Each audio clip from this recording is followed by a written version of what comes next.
Hello, I'm Michael Marinchak, your door-to-door storyteller, and I'd like to give you a story.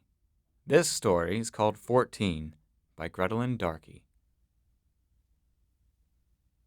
When you get to the red room at the top of the second stairwell in the southeast tower in the last castle before the great sea, you will find an enchanted princess asleep on a big bed. You will know that she is a princess because of the small golden crown nestled in the gray fur on her head. She has been turned into a giant mouse, as you know. You must not, under any circumstances, look at the princess's face. If you do, you will be transformed into a silver statue, like the other heroes who came before you, whose petrified forms now choke the chamber. Once inside the room, be sure to prop open the door with your left shoe. If you let the door shut behind you, you will never open it again.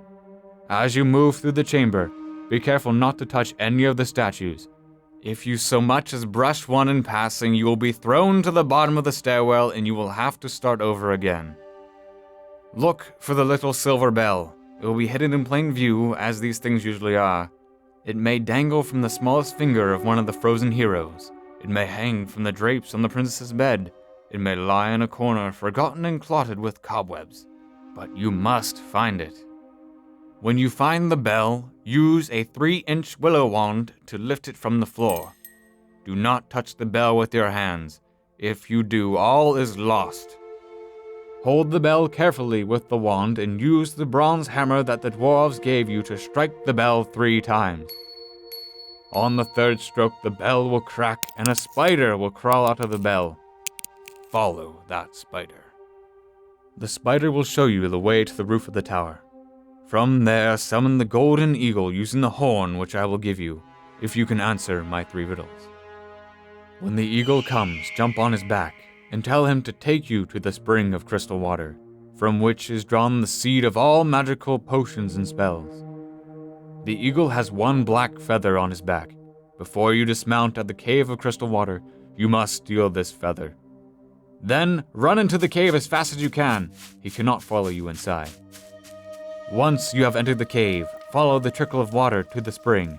Do not step on any of the mushrooms as you go. If you do, they will release poisonous spores, which will turn you into a hare. If you are turned into a hare, come back and find me, and I will help you to restore yourself. Once you reach the spring, you will find a little man with a purple hat. The man will demand a present from you. Give this man the black feather from the golden eagle to put in the yellow band on his purple hat. Once you have given him this gift, he will let you draw water from the spring. Store the water in your jade flask. Only jade can preserve the water's properties. After you have secured the water, be sure to thank the little man. Then leave the cave, being careful not to step on the mushrooms. When you reach the mouth of the cave, use the horn to call the eagle back to you.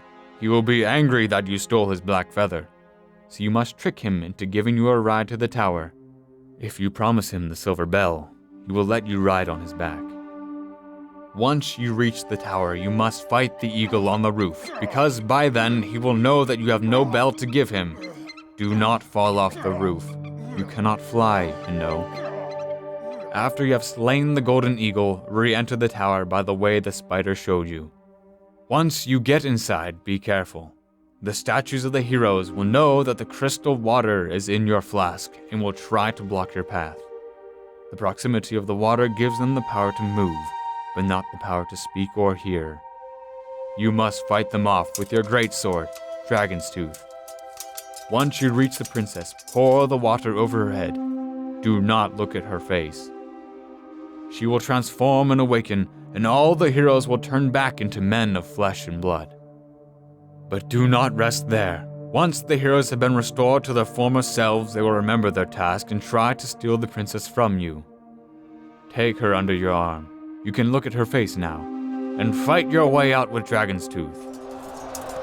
You will have to get out of the red room, and down the 2 flights of stairs without letting any of the petrified heroes touch you. On the stairs, you'll have to fight the giant spiders that will block your path and try to hinder you. Do not hesitate. Cut them down. On your way down the steps, make sure to skip the last step on each stairwell. If you so much as place 1 toe on the last step, You will fall through into a pit of whirling darkness that has no bottom. Once you pass the heroes and the steps and the spiders, you will find a door. This door requires a spell to open it. You can discover this spell by solving the riddles carved into the wood of the doorframe. Solve these riddles and carry the princess through the door. Then and only then can you advance to level 15. Pause, take a breath, replenish your soda. Try to ignore your mother at the top of the basement stairs, telling you that you only have 15 minutes before dinner is ready, when you will have to put away the controller and turn off the console and come upstairs to the table.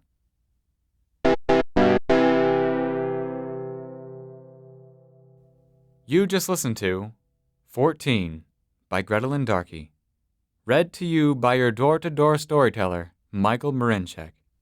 Thank you for listening. Used by We Are One Body Audio Theater with the permission of the licensor, granted under a copyrighted license agreement. First published in Gilbert Magazine, a publication of the American Chesterton Society. A production of We Are One Body Audio Theater.